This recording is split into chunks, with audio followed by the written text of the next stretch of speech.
Students তোমালোকে আশে-পাশে বহুতো তেনেকুৱা ছাত্ৰ-ছাত্ৰী আছে হয়তো তেওঁলোকে ক্লাছ 9ত 40-45% পাই পেলাই পাছ কৰিছিল কিন্তু ক্লাছ 10ত তেওঁলোকে এটা ভাল ৰিজাল্ট কৰিছে হয়তো 70-80% পাই পেলাই তেওঁলোকে পাছ কৰিছে ঠিক তেনেদৰে যদি হায়াৰ সেকেন্ডাৰী কথা কওঁ কোনোবা হয়তো 11ত খুব বেয়া ৰিজাল্ট হৈছে নপঢ়াৰ কাৰণে ক্লাছ 12ত তেওঁলোকে এটা ভাল ৰিজাল্ট কৰিছে ইয়াৰ মেইন ৰিজনটো কি জানানে ইয়াৰ মেইন ৰিজনটো হৈছে ষ্টাৰ্টিংৰ পৰা ভালদৰে পঢ়া যিসকল ছাত্ৰ-ছাত্ৰীয়ে ষ্টাৰ্টিংৰ পৰা ভালদৰে পঢ়িব তেওঁলোকৰ ভাল ৰিজাল্টটো হোৱাটো নিশ্চিত আৰু যাৰ বাবে তেওঁলোকে হেতু ফলো পায় ষ্টাৰ্টিংৰ পৰা ভালদৰে ষ্টাৰ্ট কৰা কিন্তু কোনোবা ছাত্ৰ-ছাত্ৰীয়ে বহুতে কি কৰে এটা এক্সকিউজ দিয়ে যে ষ্টাৰ্টিংৰ পৰা পঢ়িলে দেখোন পাহৰিয়ে যাব ইমান আগৰ পৰা পঢ়িলে মই পৰীক্ষালৈকে পাহৰিয়ে থাকিম গতিকে নপঢ়াই ভাল পৰীক্ষাৰ আগতে পঢ়ি যাম পৰীক্ষাৰ আগতে হৈ যাব তো সেইটো এটা ডাঙৰ এক্সকিউজ আৰু ডাঙৰ এটা এলাহ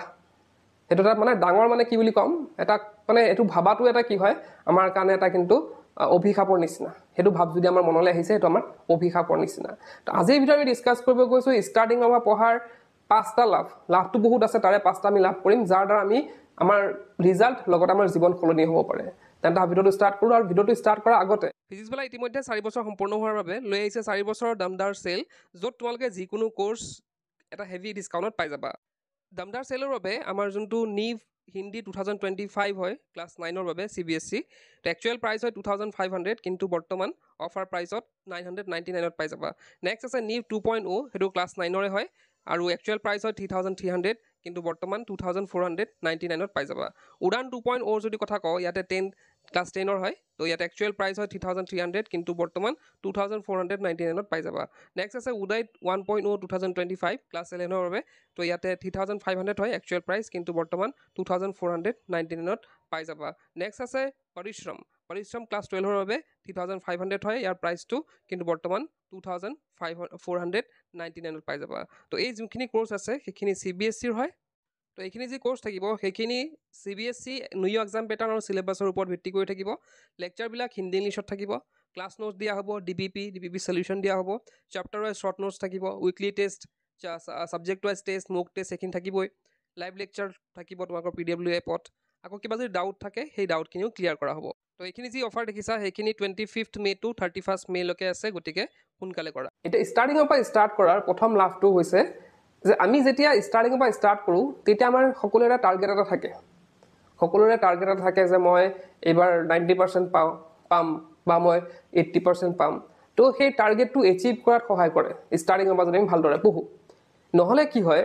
আমি ধৰা ষ্টাৰ্টিংত ভাবি লৈছো যে মই 90% পাম কিন্তু যেতিয়া দিনবিলাক গুছি গৈ আছে তেতিয়া আমাৰো এক্সপেক্টেশনটো কমি আহি আছে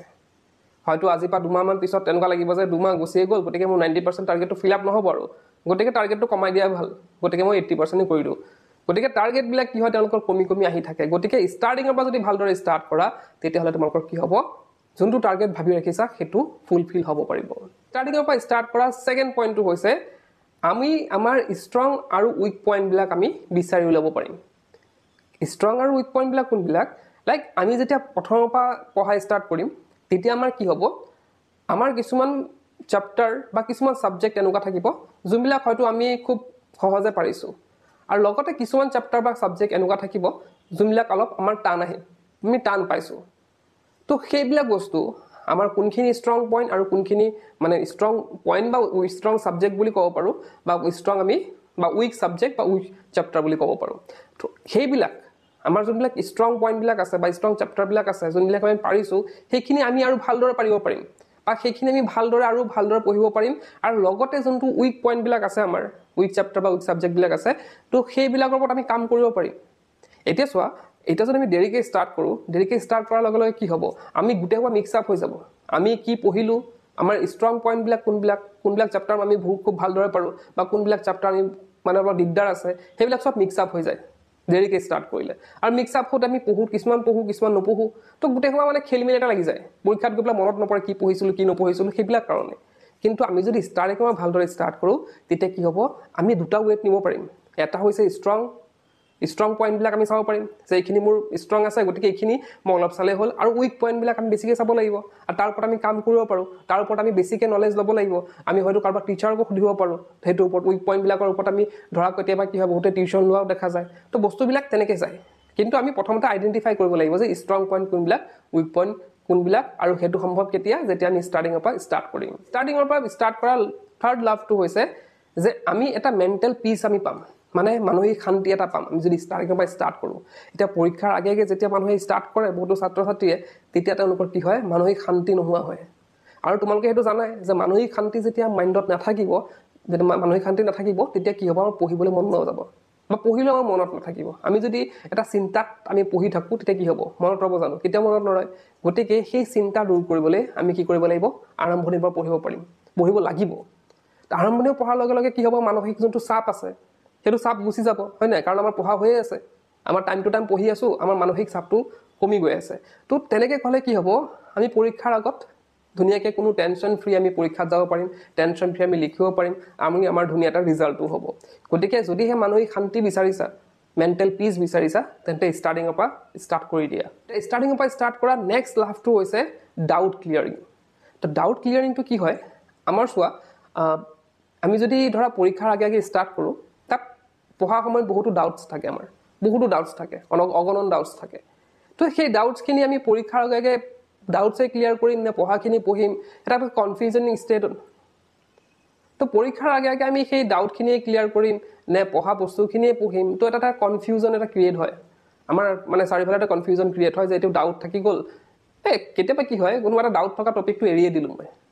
ডাউটটো ক্লিয়াৰ নহ'লে বুজি নাপালোঁ, বাদ দে, এইটো নপঢ়োৱে, পৰীক্ষাত নাহিব, এইটো দে আহিলেও নিলিখোঁ। তো তেনেকুৱা টাইপ এটা হৈ যায়। তো গতিকে আমি যদি ষ্টাৰ্টিঙৰ পৰা ষ্টাৰ্ট কৰোঁ, আৰম্ভণিৰ পৰা ষ্টাৰ্ট কৰিলে কি হ'ব, সেই ডাউটছবিলাক আমি নিজে নিজে ক্লিয়াৰ কৰিব পাৰিম, বা কোনোবা টিচাৰৰ লগত হ'ব পাৰে ডিছকাছ কৰিব পাৰোঁ, বা কাৰোবাৰ যদি আৰু বেলেগ কোনোবা আছে আমাক পঢ়াব পৰা, তো তেওঁলোকৰ লগত আমি ডিছকাছ কৰিব পাৰোঁ। তো এজ এ হ'ল কি হ'ব, আমাৰ যিবিলাক ডাউটছ থাকিব, আমাৰ চেপ্টাৰ ৰিলেটেড হওক বা ছাবজেক্ট ৰিলেটেড হওক, সেই ডাউটছখিনি আমি মানে টাইম টু টাইম ক্লিয়াৰ কৰি যাব পাৰিম। আৰু সবশেষত পৰীক্ষাৰ আগলৈকে আমাৰ এটাও ডাউটছ নাথাকিব,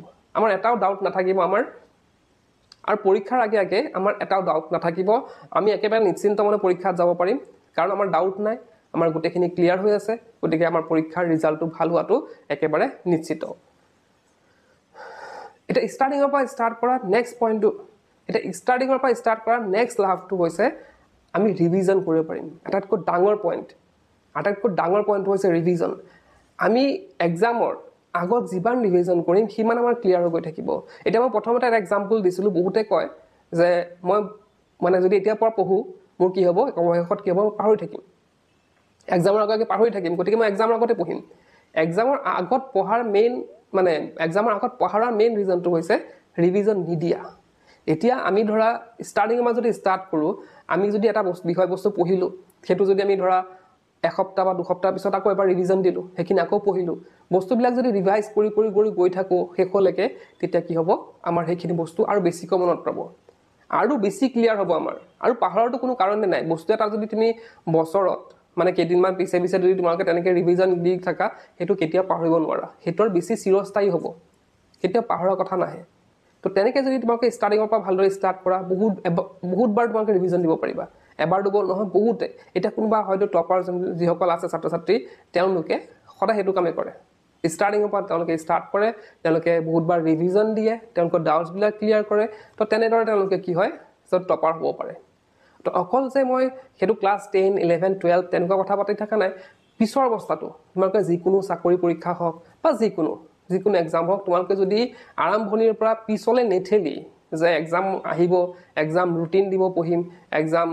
যেতিয়া ক'ব এডমিট দিব তেতিয়া পঢ়িম, তো সেইবিলাক কৰি থাকিলে কি হয়, তোমালোকৰ ৰিজাল্টটো বেয়া হোৱাটো খাটাং হৈ যায়।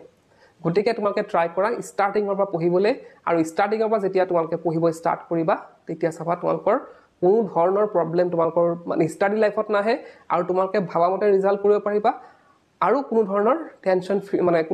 তোমালোকে ল'ব নালাগে, টেনশ্যন ফ্ৰী হৈ এক্সামত যাব পাৰিবা, কোনো ধৰণৰ তোমালোকক প্ৰব্লেমে আগুৰি ধৰিব নোৱাৰে।